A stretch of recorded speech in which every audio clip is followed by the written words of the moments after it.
आप लोग में से जैसे कुछ बच्चों ने, नीट वाले बच्चों ने भी मेंस का एग्जाम दिया था, उन्होंने भी अच्छा किया। वो एक उनका एक टास्क था कि क्योंकि लास्ट वाले पेपर के बाद बच्चे रोते हुए बाहर आए थे। मैथ्स के बिना भी अपने नीट वाले बच्चों ने भी एग्जाम दिया इस बार का, मेंस का हमने उनसे भी दिलवाया। नीट के कुछ बच्चों ने भी एग्जाम दिया। 97 परसेंटाइल चंचल के, 97 उसके, ऐसे 95 तरुण रावत के। गुड बेटा।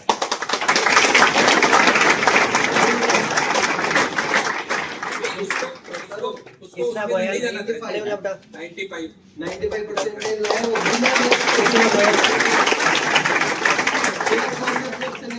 ऐसे ही 93, 91 7-8 बच्चों ने किया था एग्जाम, सब लेके आए। ये एक बोल्ड डिसीजन होता है कि ये मैं क्यों दूं मेंस। एक तो ये चीज है, या मेरे को क्या फायदा होने वाला है करके।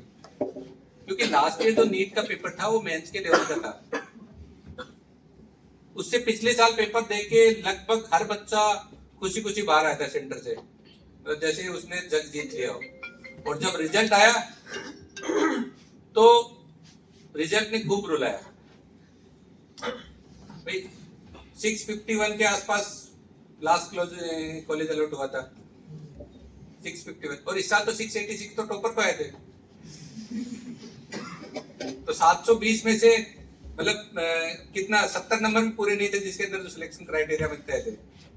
और इस साल 525 वाले को भी कॉलेज मिला है। तो कंपटीशन यही है। अपन इस साल ऐसे शायद ही कोई बच्चे होंगे जो एग्जाम देते हुए रोते हुए बाहर नहीं आए थे।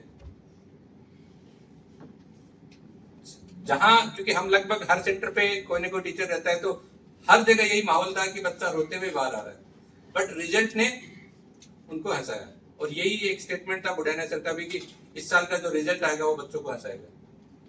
क्योंकि एक्सपेक्टेशन बनी हुई थी कि 720 के बगैर तो कुछ होता ही नहीं है। 100% अटेम्प्ट और 720, 700, 680, क्योंकि पिछले साल का ध्यान में था 651 पे ही चीजें खत्म हो गई थी।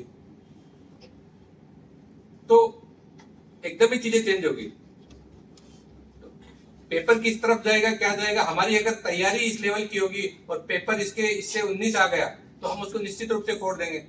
अगर हम डिसिप्लिन रहे तो हम तैयारी यहाँ की करेंगे और फिर पेपर में 19 की चौके यहाँ पे चीजें चलेगी तो हमारे तो हाथ पांव फूल जाने वाले हैं। इसलिए आपको सिर्फ और सिर्फ जो आपको प्लानिंग मिल रही है, जिस तरह के आपको पेपर्स मिल रहे हैं, उस पर भरोसा रखो। इसके बाहर से कुछ नहीं आने वाला।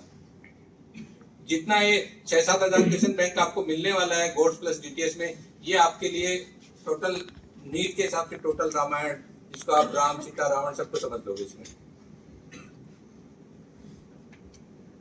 ठीक है, तो आप लगे रहो।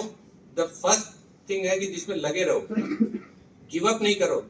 किसी भी स्कोर के आगे कभी 19 की स्कोर हो रहा है तो उससे मत करो। ये करो कि शाम को मेरे को जो 90 सवाल आज मिले, रात को सोने से पहले मेरे वो 90 सवाल क्लियर है।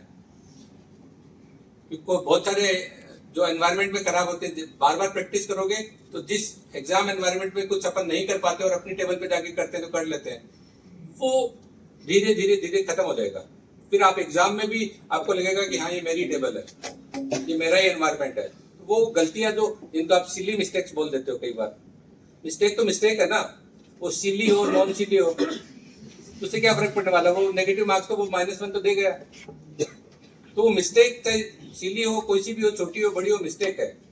वो मिस्टेक कितना अपन एलिमिनेट कर पाते हैं अपनी प्रैक्टिस से, वो मैटर करने वाला है। तो आप सबको खूब सारी शुभकामनाएं।